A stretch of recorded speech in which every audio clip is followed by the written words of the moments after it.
will say to the Bernie Sanders people that you guys are crazy! You're an animal! Get a job! Colleagues, Mr. Donalds. we were from the Third Reich. This is You're insane. You're going to look at 14, 15-year-olds as a bunch of criminals? It's insane. Oh, Do I look like a member of the Third Reich to you, Ms. Tlaib? Please, is that what I look like to you? You're the one taking your voting card. Is that what you think? Is that what you think? Is that what you think? No, that's unethical. I think it's radical and I think it's insane. And I'll respect everything that you say. But to say something like that to myself and a lot of my colleagues is way out of line. It's way out of line. It's way out of line. Regular order, Mr. Way out of line. Regular order. That's okay. But it's okay, right? That is not. Rashida Tlaib goes straight for the jugular. She slams Republicans for what she sees as dangerous rhetoric and anti-democratic moves. And she drops that word, fascists. Not hinted, not implied. She says it outright. You could feel the air shift, like everyone just collectively went mad. And, of course, Byron Donalds wasn't having any of it. He leans in, hits that microphone, and fires back fast. He accuses Tlaib of pushing inflammatory labels, twisting narratives, and using words meant to divide the country instead of fix it. Recognizes Ms. Tlaib from Michigan. Thank you so much, Mr. Chairman. You know, I think it's really important. I mean, we're talking about, 700,000 people that live here, and I feel like their voice gets completely just dismissed. And so, if I may, Mr. Chair, ask unanimous consent to enter the record. The Washington Post poll of D.C. residents found 8 out of 8 in 10 opposed Trump's taking over of their local police and sending in federal troops. Without objections ordered. I think it's also really important to understand, like, the incredible kind of slanderous, like, defamation. I don't know what to call it. They're just burying Washington, D.C. You just heard them speak about our nation's capital in that way, in a way that I feel very much like that's not what I see. I see people walking around with their families, people enjoying time to see these beautiful, incredible, beautiful monuments and everything. And there's a pride here, too. And so I just want to bring the D.C. residents into this committee, because I feel like they are being made invisible. And this really ugly picture that is not reflective. And I'm from Detroit. I've seen it happen to my city. And it's despicable in a way that I feel like really goes up against our values.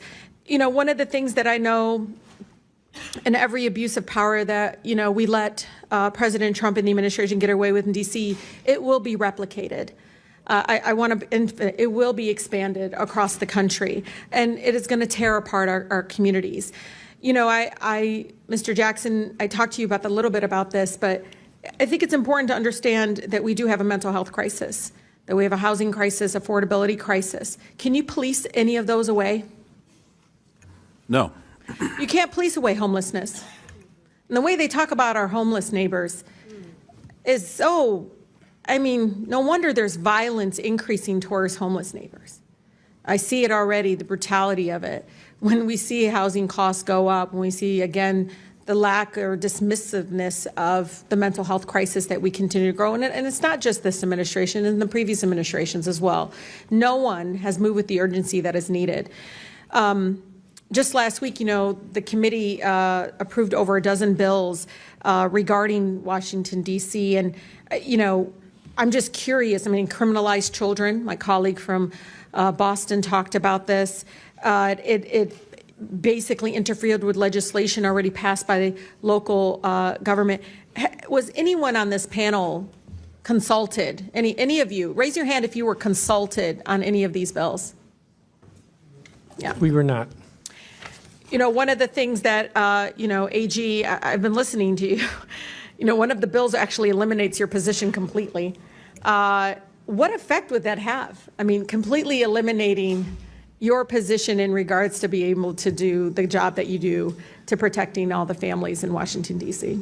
We'll start with the fact that more than 70% of the residents of the District of Columbia overwhelmingly voted for having an independent elected Attorney General. That's right. And that's a recognition of the fact that when an Attorney General is directly accountable to the people, directly responsive to the people, we are much better at doing our job in terms of addressing housing affordability and conditions in slumlords.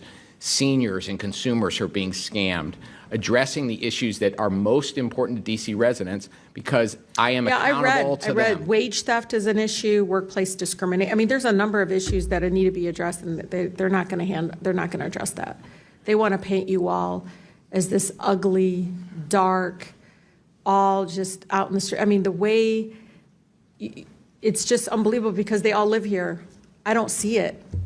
I don't see what they see. I don't understand why we're allowing that to happen, because I actually think it's going to hurt our communities. People are going to look at Washington, D.C. folks in a way that I think is going to be very painful, but also, you know, I don't know, Mr. Jackson, I heard the stories. People didn't leave their homes.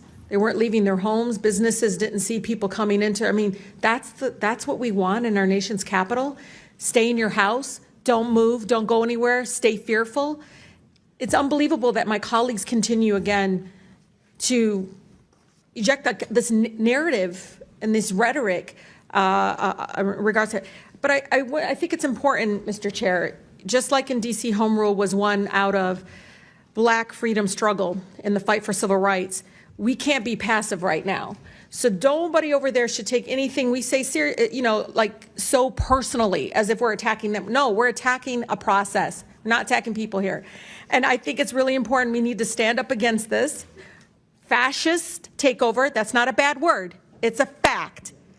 And here in D.C. and across the country, it is so incredibly important, Mr. Chair, that this committee does not allow rhetoric that defames and or paints Washington, D.C. in a way that you all haven't really truly seen. You're just reading it. No, you're just reading it or something off of some. Will the gentlelady yield to a question? Yeah, I think it's really important. Will the gentlelady yield? No, I don't yield. I don't even have time.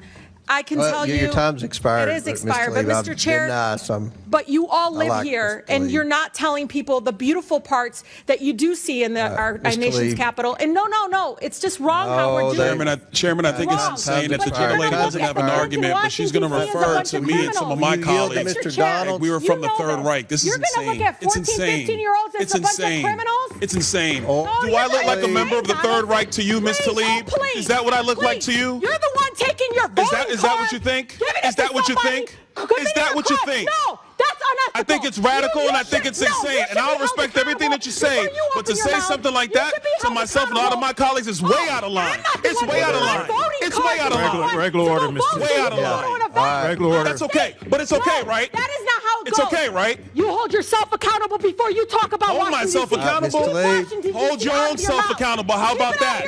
Hold your own self accountable. How about that? Free D.C. and make sure you vote with your own voting card. Don't be giving it to somebody else. Tlaib.